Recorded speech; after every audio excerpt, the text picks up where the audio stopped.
generally, when we design an outdoor furniture, we try to design it in an abstract space, just because the object has to since we want to do something that is without time and without space, so without style, we like to think it like a tool, an instrument, I don't know, like something that is very anyway, it's useful. Yes, it's gonna work in any kind of space. So yeah, of course. No, also thinking about the way we make a sketch of an object like this on our notebooks. It's something that is abstract from the space. Of course, when we try to imagine an outdoor, it's very curious this, because when we present an indoor furniture, we try to put it in some context. I mean, a mood of materials or lights. And area of the house. Area of the house or dining. Yes. Bedroom, kitchen. Yes. While designing an outdoor space, outdoor furniture, we present. Every time we presented our project in a metaphysical space, in something that is, I don't know, could be every architecture in the world. An outdoor chair can fall down much more times than an indoor chair. There is the wind, there is people passing by.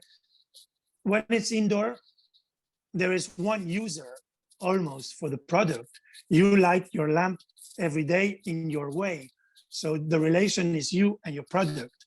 But when you are outdoor, the chair will be used by many different people in many different ways. Somebody will be heavier than you. Somebody will, I don't know, put his jacket on it. It will fall down. If it's too fragile, it will break. There is so many elements that you need to consider at the same time. The rain must go through. It must be dry when it's, it must be fresh if it's too hot. There is lots of elements that makes this condition to the product in terms of design and also in terms of relation with it. For me, it's very important to look by the window and see my chair in the garden and see it under the sun and say, look, it's resisting very well this heat. And when there's a storm, I see it also there like a sculpture resisting to the storm, or some birds going on the chair. Narration and the idea that places have a story always been relevant. You know, if you think of places like Jerusalem or New York or Berlin, like cities, but even also the San Marcos Square or whatever, places have always had a history that you would talk about and tell about.